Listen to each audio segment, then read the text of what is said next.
20 KG wait मैंने किस तरह से लूज़ किया, ए टू ज़ी शेयर करूँगी आपके साथ इस वीडियो में। लेकिन पहले मैं आपसे एक बात करना चाहती हूँ। आपका मोटा या पतला होना मैटर नहीं करता। मैटर करता है आपकी बॉडी की प्रोपोर्शंस, आप कितने हेल्दी हैं और आप कितने कंफर्टेबल हैं अपनी स्किन में। पर्सनली स्पीकिंग, जब मैंने वेट गेन किया था तो मैं एक तो अपनी स्किन में बिल्कुल भी कंफर्टेबल नहीं थी। मैं शुरू से काफ़ी पतली रही हूँ और यही मेरा एक सेल्फ इमेज भी है। जब मैंने वेट ज़्यादा गेन कर लिया, बॉडी भी आउट ऑफ प्रोपोर्शन हो गई थी, तो मुझे अपना आप बिल्कुल भी अच्छा नहीं लगता था, जिसकी वजह से ना सिर्फ मैं अंडर कॉन्फिडेंट फील कर रही थी बल्कि इसका मेरी मेंटल हेल्थ पर भी बहुत बुरा इम्पैक्ट पड़ रहा था। और दूसरी बात है हेल्थ की। हेल्थ वाइज भी सीढ़ियाँ चढ़ना मेरे लिए मुश्किल हो चुका था। नमाज़ पढ़ते हुए उठना बैठना वो भी मेरे लिए काफ़ी ज़्यादा डिफ़िकल्ट बन गया था। और इसके साथ साथ मुझे कांस्टेंट पेन रहती थी पाँव में, एंकल्स में और नीज़ में। तो वेट लूज़ करना मेरे लिए, मेरी मेंटल हेल्थ के लिए, मेरी फिजिकल हेल्थ के लिए बहुत ज़्यादा ज़रूरी था। सबसे पहली चीज़ ही आपकी वेट लॉस जर्नी में आपकी मोटिवेशन होती है। तो अगर आप मोटिवेटेड नहीं हैं तो कल से डाइट शुरू वाले लूप से आप बाहर नहीं निकल सकती। और अगर आप निकल भी आएँ तो कुछ दिन बाद आप दोबारा वही अपनी जो जंक फूड वाली आपकी डाइट है आप उस पर रिवर्ट कर जाएंगे। अब बात कर लेते हैं कुछ प्रैक्टिकल मेथड्स की जिनके जरिए मैंने वेट लूज किया और आप भी कर सकते हैं। 3 चीजें जिनको मैं क्रेडिट देती हूँ अपनी वेट लॉस जर्नी में, वो है intermittent fasting, clean diet, light exercise, और यही इस वीडियो के चैप्टर्स भी हैं। अच्छा, इंटरमिटेंट फास्टिंग का हमने इंटरनेट पे बहुत ज्यादा तस्करा सुन रखा है, लेकिन ये होती क्या है? नॉर्मल फास्टिंग में और इंटरमिटेंट फास्टिंग में सिर्फ और सिर्फ ये फर्क होता है कि इंटरमिटेंट फास्टिंग में आप अपना फास्ट खुद से तयन कर सकते हैं कि किस टाइम पे मैंने फास्ट करना है और किस टाइम पे मैंने अपनी ईटिंग ब्रैकेट रखनी। सबसे बेहतर तरीका इंटरमिटेंट फास्टिंग का यही होता है कि फास्ट ड्यूरिंग द नाइट रखा जाए, यानी जो आपका last meal of the day है वो अर्ली लें और first meal of the day late लें। मैं आपसे अपनी ईटिंग रूटीन शेयर करूं तो मेरी कोशिश होती थी कि मैं अर्ली डिनर बाय 6 PM कर लूं और first meal of the day यानी कि ब्रेकफास्ट जितना उसको लेट कर सकती हूँ करूँ। यूजुअली मैं 11-12 के अराउंड करती थी। सो इस तरीके से मेरी ईटिंग विंडो 6 से 7 घंटे की बनती थी और जो मेरे फास्टिंग का टाइम था वो तकरीबन 18 घंटे का बन जाता था। अच्छा, इसमें एक चीज़ मैं ऐड करना चाहूँगी कि हर इंसान की भूख को टॉलरेट करने की एक अपनी हिम्मत होती है।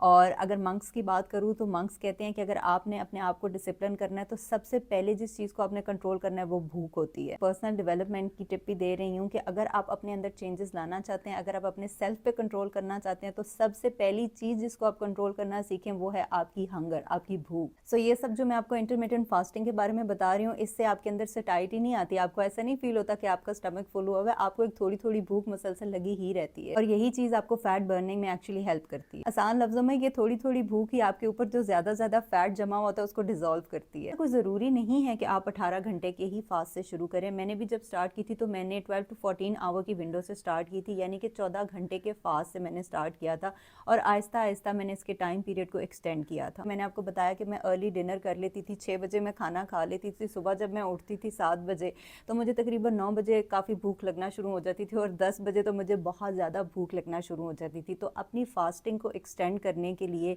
मैं नीम गर्म पानी के अंदर एक देसी घी की चम्मच डालकर उसको पी लेती थी। अच्छा, इससे स्टार्ट में थोड़ा दिल ख़राब होता है लेकिन आहिस्ता आहिस्ता आपको आदत हो जाती है और इस टोटके से होता ये है कि आपके स्टमक के अंदर एक सटाइटी पैदा होती है। आपको ऐसा लगता है कि आपका पेट थोड़ा भरा भरा है, तो वो भूख जो आपको जिसे कहते हैं ना कि दौरा पड़ना शुरू होता है वो थोड़ा कम हो जाता है। लास्टली, इंटरमिटेंट फास्टिंग का मतलब ये नहीं है कि आप फास्ट के दौरान कुछ पी नहीं सकते। और स्पेशली कुछ लोगों को बीपी का इशू होता है, मुझे भी बीपी का इशू होता है, मेरा बीपी लो हो जाता है।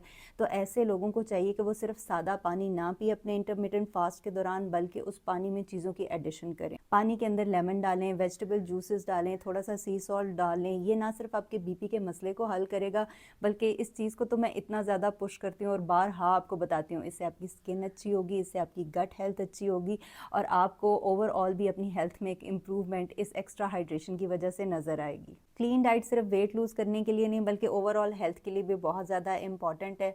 और क्लीन डाइट की यूजुअल बातें तो सबको पता होती हैं, लेकिन कुछ ऐसी बातें जो पता होने के बावजूद निगलेक्ट कर दी जाती हैं, ज़रा उनको डिस्कस कर लेते हैं। सबसे पहली चीज़ है, आपका जो first meal of the day होता है उसको हमेशा प्रोटीन बेस्ड होना चाहिए। हमारे यहाँ तो यूजुअल नाश्ता होता है चाय पराठा।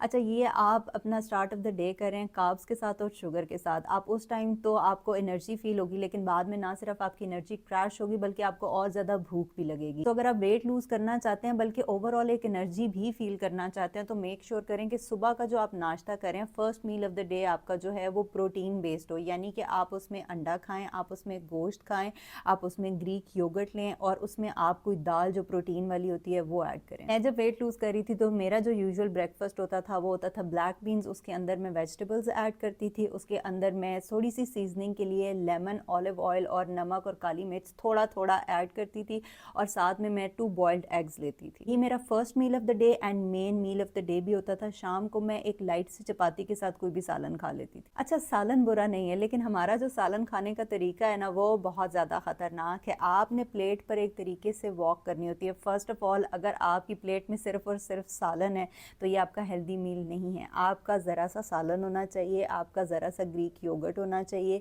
इसके साथ आपकी वेजिटेबल्स होनी चाहिए। चपाती भी अगर आप ऐड करना चाहते हैं तो आप ज़रूर करें।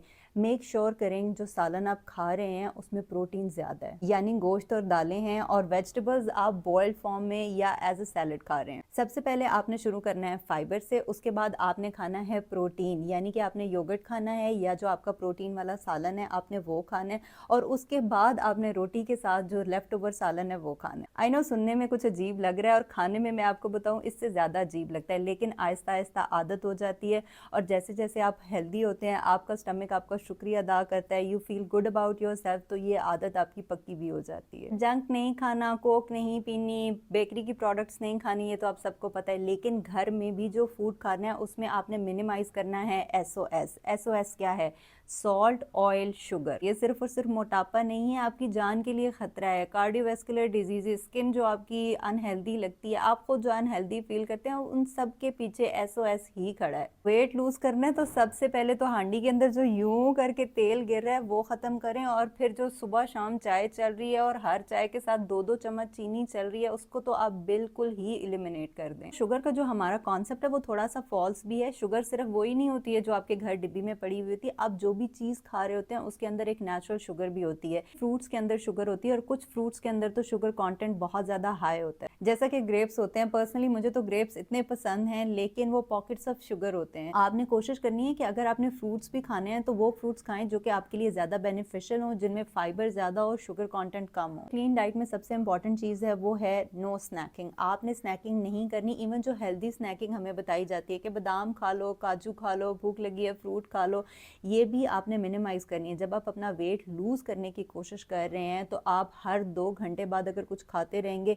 फर्स्ट ऑफ ऑल तो आपको बार बार शुगर की स्पाइक्स मिलेंगी, जिसकी वजह से आपको मुसलसल भूख ही लगी रहेगी। और दूसरी बात, बादाम काजू के अंदर भी कैलोरीज होती हैं, in fact they're high in calories. Weight lose करते हुए आपने कैलोरी काउंट को भी माइंड में रखना है, although it's not the most important thing, but still you have to keep it in mind. अच्छा जी, लास्ट चीज़ है लाइट एक्सरसाइज, और ये मैंने सबसे आखिर में रखी है क्योंकि ये लीस्ट इंपॉर्टेंट भी है। अगर हम इसकी परसेंटेज की बात करें तो वेट लॉस की जर्नी में 40% इंटरमिटेंट फास्टिंग होती है, 40% clean diet and then 20% light exercise. Walk तो वैसे भी आपकी रोज़मर्रा ज़िंदगी का एक मामूल होना चाहिए, और स्पेशली खाना खाने के बाद ज़रूर वॉक करें। अच्छा, कुछ लोगों को मैंने देखा है कि वो खाना खाने के बाद स्पेशली बैठ जाते हैं कि जी हमारा खाना हजम होगा। नहीं, आपने खाना खाने के फ़ौरन बाद उठ के वॉक करनी है, तब खाना हजम होगा। कोशिश किया करें जहां भी आप चल के पहुंच सकते हैं, गाड़ी का साइकिल का इस्तेमाल ना करें, आप चलकर वहां पे जाएं। जहां पर आपको स्टेयर्स नजर आती हैं, एलिवेटर का इस्तेमाल ना करें, स्टेयर्स का इस्तेमाल करें।